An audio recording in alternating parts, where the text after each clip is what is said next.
मौलिक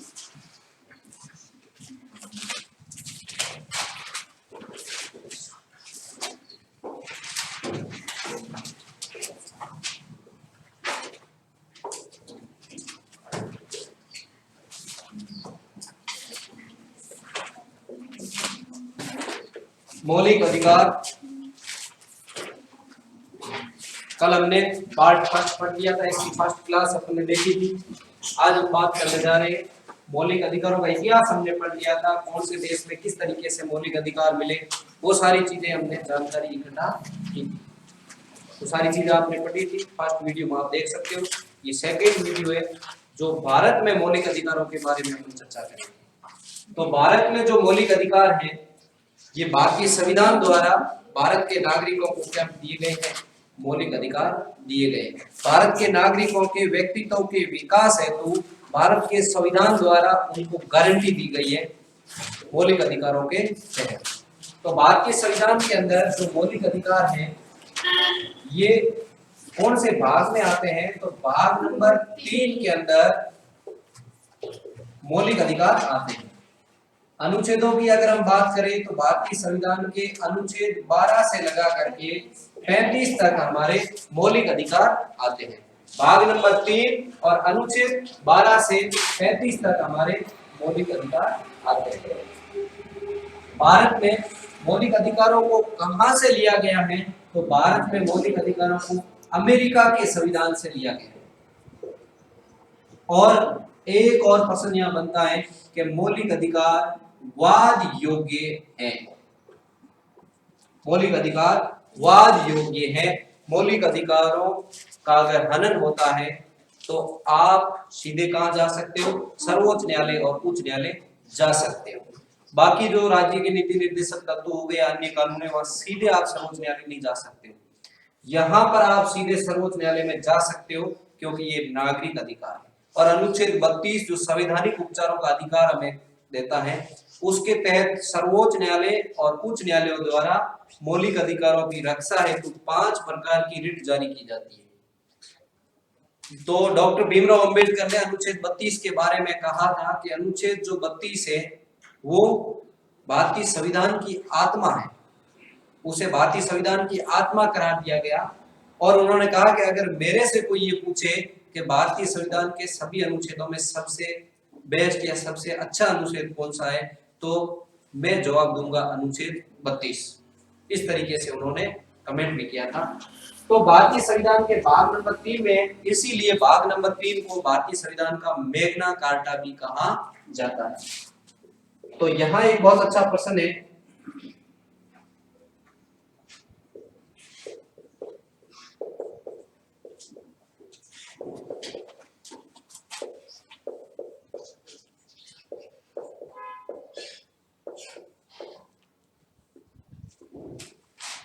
पहला प्रश्न यहां बन रहा है कि मौलिक अधिकार भारतीय संविधान के कौन से भाग में आते हैं, तो भाग नंबर 3। मौलिक अधिकारों का जो उल्लेख है वो भारतीय संविधान में कौन से अनुच्छेदों में हुआ है, तो अनुच्छेद 12 से लगा करके 35 तक। मौलिक अधिकारों को भारतीय संविधान में कहां से ग्रहण किया गया है, तो अमेरिका से ग्रहण किया गया है। और मौलिक अधिकारों को न्यायालय में चैलेंज किया जा सकता है, वहां वाद योग्य है, यानी सुप्रीम कोर्ट और हाई कोर्ट। अनुच्छेद 32 सुप्रीम कोर्ट और अनुच्छेद 226 के तहत आप सीधे उच्च न्यायालय जा सकते हो।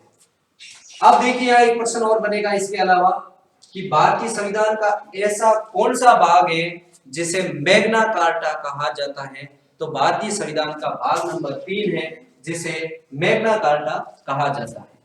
अब देखिए मैग्ना कार्टा क्या है, ये पहले वाली क्लास में हमने समझा था कि मैग्ना कार्टा एक परिपत्र था जिसके माध्यम से ब्रिटेन के अंदर नागरिकों को लिखित रूप से अधिकार दिए गए थे ब्रिटिश राजा द्वारा 1215 में। इसलिए भारत में भारतीय संविधान निर्माताओं ने भारतीयों को लिखित रूप से जो अधिकार दिए हैं इस 3 नंबर भाग में दिए, इसलिए इसे मैग्ना कार्टा कहा जाता है। क्योंकि पहली बार दुनिया के अंदर इसी पत्र के माध्यम से, इसी चार्टर के माध्यम से पूरी दुनिया में सबसे पहले मौलिक अधिकार देने वाला देश बना था ब्रिटेन, तो वो मैग्ना कार्टा चार्टर था। भारत में भाग नंबर 3 में दिए गए, इसलिए भारत का मैग्ना कार्टा भारतीय संविधान के भाग नंबर 3 को कहा जाता है। यहां तक कोई समस्या नहीं। अब देखिए शुरुआत करते हैं, ये तो बेसिकली जानकारी हो गई मौलिक अधिकारों की। अब भारत में मौलिक अधिकार है, उसकी हम शुरुआत करते हैं। सबसे पहले हम बात करेंगे अनुच्छेद 12। अनुच्छेद 12 क्या होता है उसके बारे में हम जानकारी करेंगे कि अनुच्छेद 12 क्या है। अनुच्छेद 12, अनुच्छेद 12 है जहां से हमारे मौलिक अधिकार शुरू होते हैं और अनुच्छेद 12 में राज्य को परिभाषित किया गया है, राज्य शब्द की परिभाषा दी गई है। अनुच्छेद 12 में राज्य को परिभाषित किया गया है कि राज्य क्या होगा।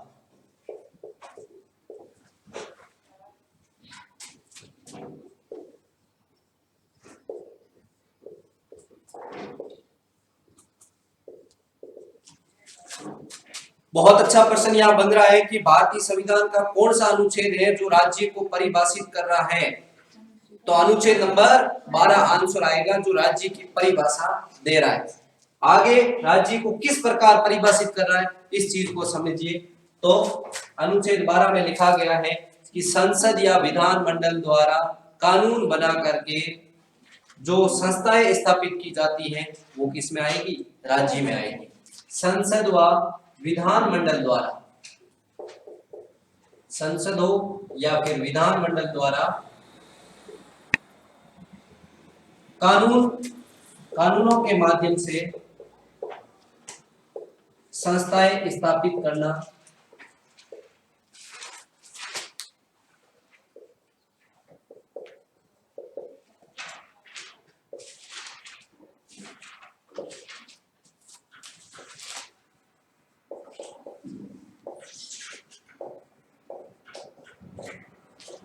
यानी संसद हो या विधानमंडल हो, संसद केंद्र में होता है और विधानमंडल राज्यों के अंदर होती है, तो उनके द्वारा ऐसी कोई संस्था स्थापित करना और कानून के माध्यम से उन संस्था को स्थापित करना, वो संस्था क्या कहलाएगी, राज्य कहलाएगी। अपने आप में क्या हो जाएगी, वो राज्य हो जाएगी। इसके अलावा सरकार द्वारा, चाहे केंद्र सरकार हो चाहे राज्य सरकार हो, सरकार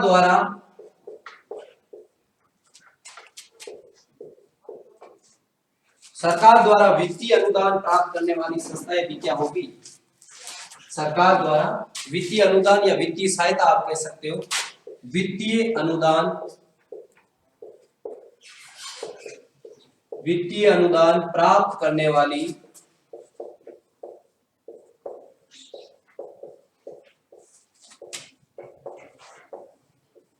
संस्थाएं या सहायता कह सकते हो इसको, वित्तीय सहायता जो सरकार द्वारा उपलब्ध करवाई जाती है, वो संस्थाएं भी अपने आप में किस में आएगी, राज्य में आएगी। तो राज्य का मीनिंग क्या होता है, राज्य किसे कहते हैं, राज्य शब्द की परिभाषा आपको पता चल गई। राज्य का मतलब होता है कि ऐसी संस्थाएं जो संसद या विधानमंडल द्वारा कानून बना करके स्थापित की गई हो, वो क्या कहलाएगी, राज्य कहलाएगी। राज्य का मतलब होता है कि ऐसी संस्थाएं जिन्हें सरकार द्वारा वित्तीय अनुदान दिया जाता है, वो क्या कहलाएगी, राज्य कहलाएगी। ये अनुच्छेद 12 में राज्य को लेकर के परिभाषा दी गई। अब आता है आगे अपने अनुच्छेद 13। अनुच्छेद 13 के बहुत सारे भाग है, लेकिन अपन अनुच्छेद 13 1 2 3 4 भाग है, क्रम वही पढ़ते जाएंगे। अनुच्छेद 13 एक क्या कह रहा है कि प्री कॉन्स्टिट्यूशन लॉज, यानी ऐसी विधि जो संविधान से पहले तैयार की गई हो, संविधान से पूर्व की विधि जो वर्तमान संविधान को लागू होने में अगर बाध्य करती है या वर्तमान संविधान को लागू होने में रोकती है, तो ऐसी स्थिति में उस विधि को सर्वोच्च न्यायालय द्वारा शून्य घोषित किया जा सकता है।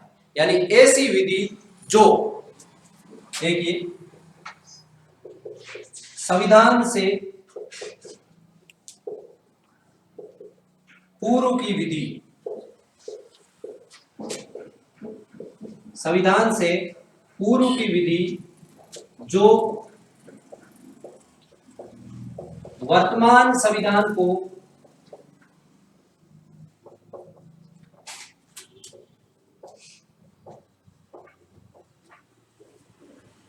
लागू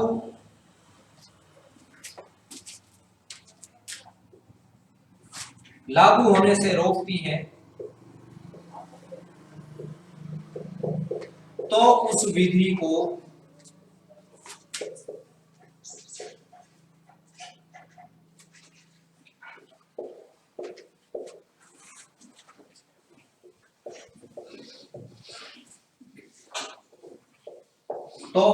को सर्वोच्च न्यायालय शून्य घोषित कर सकता है। यानी ऐसी विधि जो क्या है, अनुच्छेद 13(1) के तहत की बात कही कि संविधान से पूर्व की विधि जो वर्तमान संविधान को लागू होने से रोकने का काम करती है, तो उस विधि को सर्वोच्च न्यायालय क्या कर सकता है, शून्य घोषित कर सकता है। यानी जो हमारा संविधान बनने से पहले भी बहुत सारे नियम कायदे नियम कानून ऐसे थे जो भारत में चल रहे थे और उन नियमों को अभी भी भारत में चल रही है। कई ऐसी धाराएं हैं जो एविडेंस एक्ट हो या अन्य कोई भी धारा हो, वो सारी धाराएं क्या है, भारत के अंदर आज भी चली आ रही है, जो संविधान से पूर्व की विधियां हैं। तो वो विधियां अगर हमारे किसी वर्तमान के संविधान के द्वारा बनाए गए प्रावधानों को बाध्य करती है या उसे रोकने का काम करती है, तो सर्वोच्च न्यायालय पूर्व की विधि को अवैध घोषित कर सकती है, सर्वोच्च न्यायालय पूर्व की विधि को शून्य घोषित कर सकता है। ये अनुच्छेद नंबर 13(1) में लिखा हुआ है। बहुत अच्छा प्रश्न बन सकता है यहां से कि सर्वोच्च न्यायालय पूर्व की विधि को या संविधान से पहले जो बनी हुई विधियां हैं उसको शून्य घोषित कर सकता है। ये भारतीय संविधान के कौन से अनुच्छेद में प्रावधान किया गया है, तो अनुच्छेद नंबर 13(1). ठीक है, अब देखिए 13(2) के अंदर क्या कहा गया है। अनुच्छेद 13(2) की अगर हम बात करें,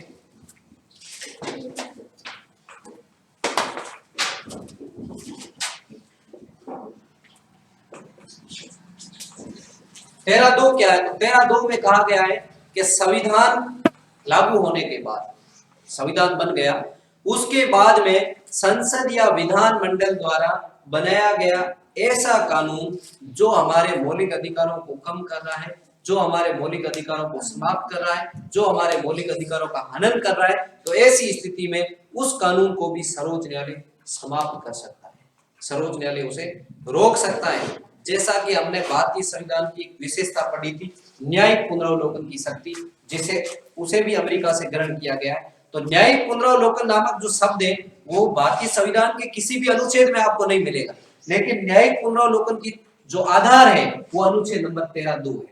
न्यायिक पुनरावलोकन का आधार कौन सा, ये भी बहुत अच्छा प्रश्न है कि न्यायिक पुनरावलोकन का आधार है, यानी सर्वोच्च न्यायालय के पास, उच्च न्यायालय के पास न्यायिक पुनरावलोकन की शक्तियां हैं, जो संसद या विधान मंडल द्वारा बनने वाले ऐसे कानून जो हमारे मौलिक अधिकारों को कम कर रहे हैं, जो हमारे मौलिक अधिकारों को अगर खत्म कर रहे हैं, तो ऐसी स्थिति में उस कानून को अवैध घोषित कर सकती है, उस कानून को समाप्त घोषित कर सकता है। तो देखिए, तो ये हमारा अनुच्छेद नंबर 13(2) क्या हो गया, न्यायिक पुनरावलोकन का आधार हो गया, जबकि न्यायिक पुनरावलोकन शब्द कहीं पर भी उल्लेखित नहीं। अनुच्छेद 13(2) संविधान के बाद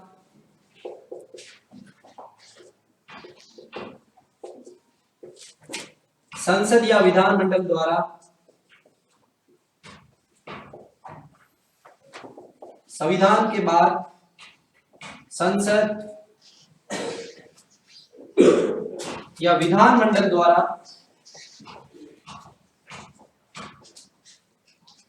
बनाई गई विधि या इसे आप कानून कहते हैं, जो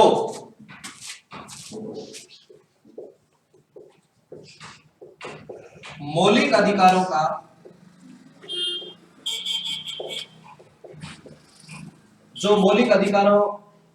का हनन या मौलिक अधिकारों को कम या मौलिक अधिकारों को खत्म करती है,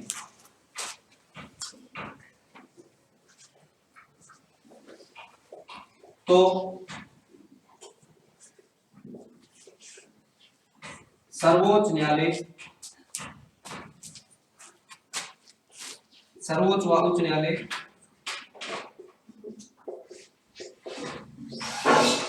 उसे या उस विधि को, सर्वोच्च न्यायालय या उच्च न्यायालय उस विधि को समाप्त कर सकते हैं।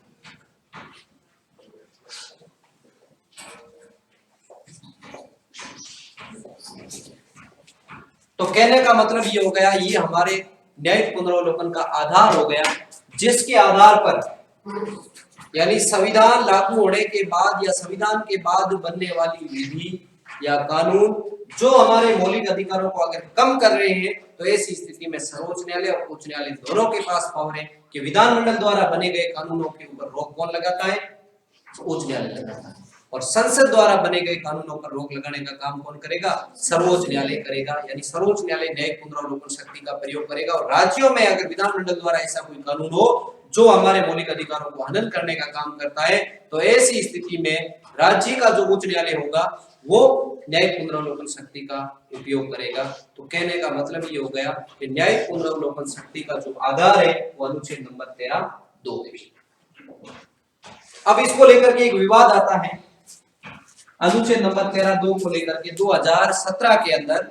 उस विवाद के अंदर क्या होता है? भारत सरकार वर्सेस सायरा बानू, इसकी अगर हम बात करें, यहीं पर लिख लेता हूं, विवाद आता है, उसका नाम था सायरा बानू वर्सेस भारत सरकार विवाद। इस विवाद के अंदर क्या होता है? सर्वोच्च न्यायालय सुनवाई करते हुए 2017 के अंदर अपना फैसला देता है और कहता है कि जो 3 तलाक है, 3 तलाक वाला जो सिस्टम था उसे सर्वोच्च न्यायालय ने क्या घोषित कर दिया? अवैध घोषित कर दिया, उसे समाप्त कर दिया। 2017 के अंदर इस विवाद की सुनवाई करते हुए उन्होंने कह दिया कि अनुच्छेद 13(2) का क्या कर रहा है? उल्लंघन कर रहा है। ऐसी स्थिति में 3 तलाक जो सिस्टम था उसको अवैध घोषित करा दिया। इससे लिंग के आधार पर भेदभाव हो रहा है, ऐसी बात कहते हुए सर्वोच्च न्यायालय ने उसे अवैध घोषित करवा दिया। तो इस चीज को लेकर के विवाद भी उठे थे। अब आगे देखिए, अगली बात करें अनुच्छेद 13(3). 13(3) क्या कह रहा है? ये विधि शब्द को परिभाषित कर रहा है। विधि क्या होगी? अनुच्छेद 13(3 ये विधि को परिभाषित कर रहा है।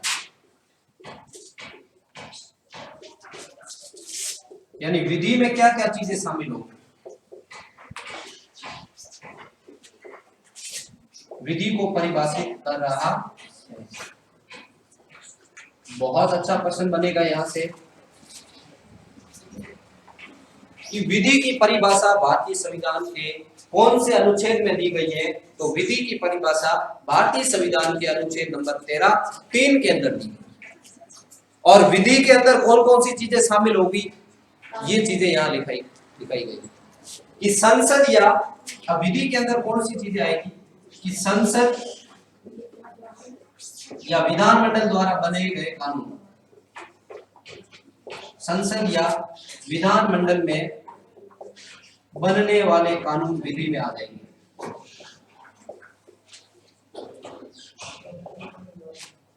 दूसरा, राष्ट्रपति व राज्यपाल द्वारा जारी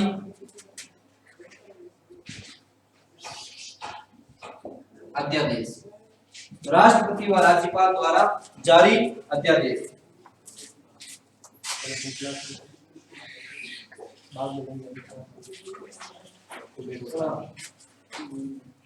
राष्ट्रपति व राज्यपाल द्वारा जारी जितने भी अध्यादेश है, भारत में अध्यादेश जारी करता अनुच्छेद 123 के तहत भारत का राष्ट्रपति अध्यादेश जारी करता है, और अनुच्छेद 213 के तहत राज्यों में राज्यपाल होता है वो अध्यादेश जारी करता है।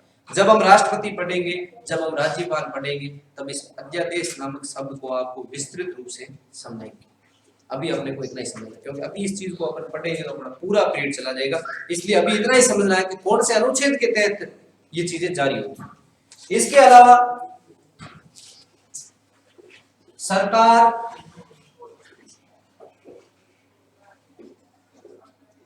द्वारा जारी आदेश, ये विधि में आएंगे। सरकार द्वारा जारी आदेश, इसके अलावा सरकार द्वारा बनाए गए नियम, सरकार द्वारा बनाए गए नियम व विनियम, सरकार द्वारा बनाए गए नियम और विनियम, ये भी किस में आएंगे? विधि शब्द को परिभाषित करेंगे, विधि के अंदर आएंगे। इसके अलावा अगर हम बात करें तो अधिसूचना,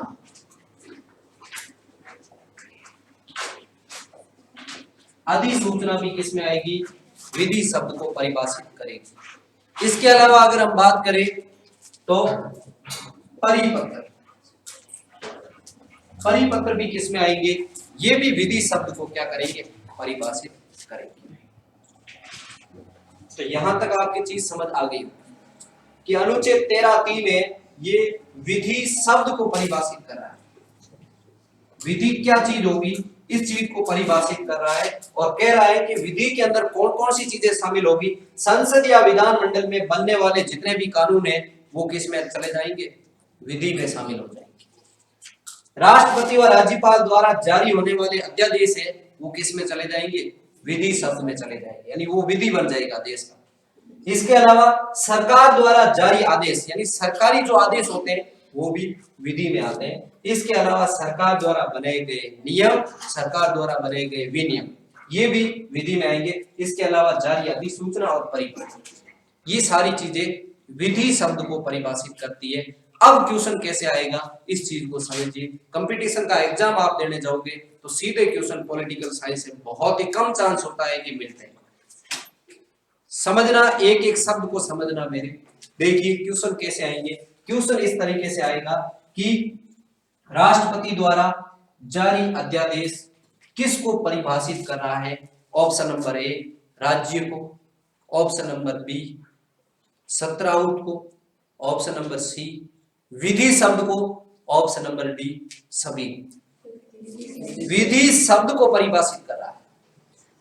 राष्ट्रपति अध्यादेश जारी करके, सत्र भी बुलाता है, सत्र नहीं कर रहा है तो अध्यादेश जारी करके बुला सकता है, लेकिन यहां पर ये विधि शब्द को परिभाषित कर रहा है, यानी अध्यादेश के शब्द को परिभाषित कर रहा है। तो शब्द को परिभाषित करने का मतलब हो गया कि ये एक विधि है, विधि शब्द को परिभाषित कर रहा है। सरकारी आदेश किसको परिभाषित कर रहे हैं? ये विधि को परिभाषित कर रहे हैं। सरकारी कानून है तो संसद या विधानमंडल द्वारा बनने वाले कानून किसको परिभाषित कर रहे हैं या किसकी परिभाषा दे रहे हैं? तो विधि शब्द की परिभाषा दे रहे हैं। यहां तक आ गया समझ? कोई दिक्कत नहीं। आगे देखिए अनुच्छेद नंबर, यहां लिख लेता हूं मैं, इधर जगह नहीं है तो अनुच्छेद नंबर 13(4), इसमें ये बात कही गई है कि अनुच्छेद 368 के तहत, भारतीय संविधान का अनुच्छेद 368 है, वो संसद को भारतीय संविधान में संशोधन की शक्ति देता है कि भारतीय संविधान में संसद है वो संशोधन कर सकती है, बदलाव कर सकती है, इस प्रकार की शक्ति देता है वो भारतीय संविधान का अनुच्छेद, फैन बंद कर दो, भारतीय संविधान का अनुच्छेद है वो 368 दे रहा है। तो यहां पर संविधान संशोधन विधि में नहीं आएगा, ध्यान रखना। संविधान जो संशोधन, संविधान में जो बदलाव हो रहा है वो चीज विधि शब्द में नहीं आएगा। नया कोई चीज शामिल हो रही है वो विधि में आएगा। नया कोई विधेयक लाया जा रहा है और वो विधेयक पारित हो जाता है, ऐसी स्थिति में वो विधि में आ जाएगा। लेकिन संविधान में अगर कोई चीज बदलाव हो रही है, संविधान में परिवर्तन किया जा रहा है तो वो विधि शब्द को परिभाषित नहीं करेगा। तो देखिए अनुच्छेद 13(4) में कहा गया है कि अनुच्छेद 368 की प्रक्रिया के तहत, प्रक्रिया के तहत संविधान संशोधन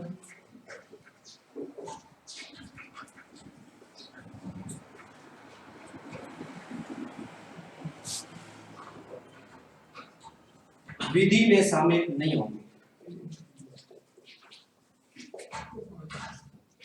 विधि में शामिल नहीं होंगे। यानी अनुच्छेद 368 के तहत संवैधानिक संशोधन होता है, संविधान में बदलाव किया जाता है। अब जो बदलाव जो संवैधानिक संशोधन के तहत बदलाव होगा वो विधि शब्द में नहीं आएगा, विधि शब्द से इसको बाहर रखा गया है। तो ये चीजें थी हमारे संविधान के अनुच्छेद 13 की। आ गया होगा समझ में? एक बार दोबारा मैं लेकर चलता हूँ आपको उसी स्थान पर जहां से हमने शुरुआत की। ध्यान से सुन लेना, कोई भी डाउट हो, किसी भी प्रकार की समस्या हो, आप बेझिझक होकर के पूछ सकते हैं। सबसे पहले हमने बात की थी मौलिक अधिकार है। तो भारत में जो मौलिक अधिकार है भारतीय संविधान के भाग नंबर 3 में दिए गए। जो भाग नंबर 3 है वो भारतीय नागरिकों के अधिकारों से संबंधित बात करता है, इसीलिए भाग नंबर 3 को भारतीय संविधान का मैग्ना कार्टा कहा जाता है। पहला क्वेश्चन यहीं से बनेगा कि भारतीय संविधान का मैग्ना कार्टा किस भाग को माना गया है या किस भाग को कहा जाता है? तो भाग नंबर 3 को कहा जाता है। भारतीय संविधान में नागरिक स्वतंत्रताएं या भारतीय संविधान में लोगों के अधिकार या भारतीय संविधान में मौलिक अधिकार कौन से भाग में प्रदान किए गए हैं? तो भाग नंबर 3 आएगा। भारतीय संविधान में मौलिक अधिकार कौन से यानी कहां से लगा करके कहां तक अनुच्छेदों में दिए गए हैं या उनके अनुच्छेदिक जो प्रावधान है वो कौन से हैं? तो अनुच्छेदिक प्रावधान है वो 12 से लगा करके 35 तक है जो मौलिक अधिकारों की परिभाषा देते हैं। इसमें से अनुच्छेद 31 है वो बाहर है। आपको ये भी जानकारी के लिए बता दूं आगे कि भारतीय संविधान जब लागू हुआ था उस समय भारतीयों को कुल 7 मूल अधिकार दिए गए थे। कितने? 7 मौलिक अधिकार दिए गए थे, लेकिन एक जो मौलिक अधिकार है जो संपत्ति का अधिकार था, उस संपत्ति यानी अनुच्छेद 31 के तहत दिया गया था। इस संपत्ति के अधिकार को बाद में संवैधानिक संशोधन, कौन से संवैधानिक संशोधन के तहत? 44वां 44 कॉन्स्टिट्यूशन अमेंडमेंट 1978, उस समय सरकार थी मोरारजी देसाई की, जो पहले गैर कांग्रेसी प्रधानमंत्री बने थे भारत में। मोरारजी देसाई द्वारा इस 44वें संवैधानिक संशोधन के तहत संपत्ति के अधिकार को यहां से हटा दिया गया और उसे भारतीय संविधान के अनुच्छेद 300 ए यानी 300 का के तहत कानूनी अधिकारों में शामिल कर लिया गया। अब देखिए कि अनुच्छेद 12 से हमारे ये शुरू होते हैं, लेकिन हमारा पहला जो अधिकार आता है मौलिक अधिकार वो समानता का अधिकार है, जो कि अनुच्छेद 14 से 18 तक आता है। तो 12 और 13 इसमें क्या चीजें लिखी हुई है इसको भी हमारे लिए जानना बहुत ही जरूरी है। अनुच्छेद 12 है ये राज्य शब्द को परिभाषित कर रहा है। राज्य क्या चीज है इस शब्द को परिभाषित कर रहा है। राज्य इस धरातल के ऊपर, इस धरती के ऊपर सबसे पहले मानव आया और मानव के बाद में राज्यों की उत्पत्ति हुई, जो हमने पिछली क्लास में इसके बारे में चर्चा की थी कि सामाजिक समझौता सिद्धांत, एक देवीय सिद्धांत, ये 2 चीजें आई थी, जिसमें से सामाजिक समझौता सिद्धांत को मान्यता दी गई है, उसके आधार पर राज्य की उत्पत्ति हुई है। राज्य के लिए क्या होनी चाहिए? जनसंख्या, क्षेत्रफल और आर्थिक गतिविधियां और वहां की जो संस्थाएं, इनसे मिलकर के एक राज्य का निर्माण होता है, एक राज्य बनता है। तो उसी प्रकार राज्य है, राज्य शब्द को परिभाषित है अनुच्छेद 12 में किया गया। यहां से क्वेश्चन बनेगा कि राज्य शब्द को परिभाषित भारतीय संविधान के कौन से अनुच्छेद में किया गया है? तो अनुच्छेद नंबर 12। क्या परिभाषा दी गई है? देखिए आगे परिभाषा ये दी गई है कि संसद या विधान मंडल कानूनों के माध्यम से जो संस्थाएं स्थापित करेगा वो संस्थाएं राज्य में आएगी। वो संस्थाएं क्या कहलाएगी? राज्य कहलाएगी। इसके अलावा सरकार द्वारा वित्तीय अनुदान प्राप्त करने वाली संस्थाएं भी क्या होगी? राज्य होगी। अब प्रश्न कैसे पूछा जाता है कि निम्नलिखित में से राज्य की इकाई है? निम्नलिखित में से राज्य की इकाई है? Option number A LIC, option number B BCC, option number C दोनों ही, ऑप्शन नंबर डी इनमें से कोई नहीं। तो यहां LIC है वो वित्तीय अनुदान प्राप्त कर रही है सरकार से, और BCCI जो क्रिकेट बोर्ड है भारत का, वो भी क्या है, एक संस्था है, वो भी अपने आप को क्या राज्य के रूप में परिभाषित कर रही है। इसलिए यहाँ आपका आंसर होगा दोनों ही सही। इस तरीके से भी कई बार क्वेश्चन पूछा जा चुका है, इसलिए आपको अलर्ट रहना है। क्वेश्चन कहीं से आए, पॉलिटिकल साइंस का क्वेश्चन गलत नहीं होना चाहिए। अगला देखिए अनुच्छेद 13 फर्स्ट, ये बहुत ही महत्वपूर्ण है अनुच्छेद 13, इस चीज को ढंग से समझना। अनुच्छेद 13(1) क्या कह रहा है कि संविधान से पूर्व की विधि जो वर्तमान संविधान को लागू होने से रोकती है, तो उस विधि को सर्वोच्च न्यायालय शून्य घोषित कर सकता है।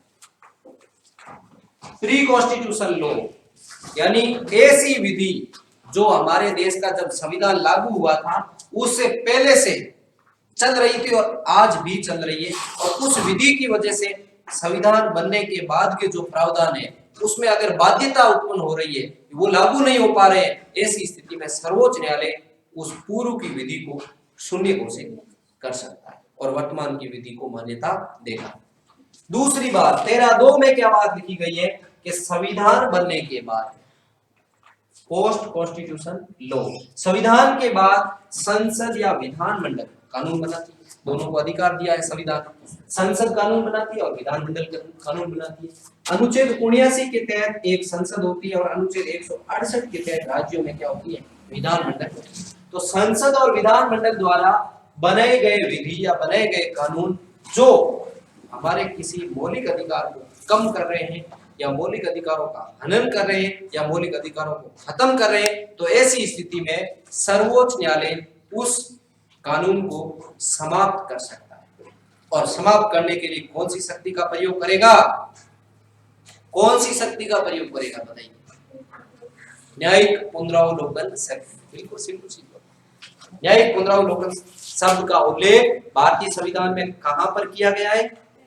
कहीं पर भी नहीं है। लेकिन न्यायिक पुनरावलोकन का जो आधार है वो कौन सा अनुच्छेद है? अनुच्छेद 13(2). इसके अलावा अनुच्छेद 13(3) में विधि शब्द को परिभाषित किया गया है कि विधि क्या चीज है। ये विधि हम पढ़ रहे हैं, लेकिन विधि क्या चीज होती है, इस चीज को परिभाषित किया गया। तो विधि के अंदर कौन कौन सी चीजें शामिल होंगे कि संसद और विधानमंडल में बनने वाले जितने भी कानून है वो अपने आप में एक विधि है, वो अपने आप में एक कानून है। राष्ट्रपति और राज्यपाल द्वारा जारी अध्यादेश है वो अपने आप में क्या है, एक विधि है, अपने आप में कानून। सरकार द्वारा जारी जितने भी आदेश है वो अपने आप में क्या है, एक विधि है, एक कानून। सरकार द्वारा बनाए गए नियम और सरकार द्वारा बनाए गए विनियम, ये भी अपने आप में क्या है, एक विधि है, अपने आप में एक कानून। इसके अलावा सरकारी अधिसूचना और परिपत्र, ये भी अपने आप में क्या है, एक नियम है, अपने आप में एक विधि है, अपने आप में एक कानून। तो विधि के अंदर कौन कौन सी चीजें आएगी ये आपके समझ आ गई होगी, कोई प्रॉब्लम नहीं। नेक्स्ट हमने बात की थी कि अनुच्छेद 13(4) है, ये क्या बात कह रहा है? ये कह रहा है कि अनुच्छेद 368 की प्रक्रिया के तहत संविधान संशोधन विधि में शामिल नहीं होंगे। अनुच्छेद 368 की प्रक्रिया के तहत संविधान में संशोधन किया जा सकता है, संविधान में परिवर्तन किया जा सकता है। अब तक 104 कॉन्स्टिट्यूशन अमेंडमेंट हो चुके हैं, 104 संवैधानिक संशोधन हो चुके हैं। तो संविधान में बदलाव किया जा सकता है, लेकिन संविधान में बदलाव करेगा कौन? तो संविधान में बदलाव कौन करेगी? संसद। और अनुच्छेद 368 के तहत ये शक्ति किसको दी गई है? संसद। तो संसद द्वारा संविधान में जो परिवर्तन किया जा रहा है, संविधान में जो बदलाव किया जा रहा है, वो हमारी इस विधि में शामिल नहीं है। जो भी परिवर्तन हुआ वो विधि के अंदर नहीं है। तो आपकी चीजें समझ आ गई होगी अच्छे ढंग से, किसी भी प्रकार की कोई समस्या नहीं है। कल हम बात करेंगे अनुच्छेद 14 से हमारा शुरू होता है समानता का अधिकार। समानता का अधिकार कल पढ़ेंगे, उसके बाद स्वतंत्रता का अधिकार। हर चीज अपन धीरे चलेंगे, कोई दिक्कत नहीं, लेकिन हर चीज को क्लियर करते हुए चलेंगे ताकि कंपटीशन में जब आप एग्जाम देने बैठो और मौलिक अधिकारों से क्वेश्चन आ जाए और आप सही नहीं करके आओ तो मेरा पढ़ाना कोई मतलब नहीं रहेगा और आपका पढ़ना कोई मतलब नहीं, याद रखना इस चीज। इसलिए कंपटीशन का कोई भी एग्जाम देने जाओ तो मौलिक अधिकारों से क्वेश्चन पीछे छूटना ही नहीं चाहिए। हर क्वेश्चन को अपन बारीकी से लेकर चलेंगे। कोई भी चीज, कोई भी कॉन्सेप्ट क्लियर, आपका हर चीज क्लियर करा के चलेंगे, किसी भी चीज को पीछे नहीं छोड़ेंगे।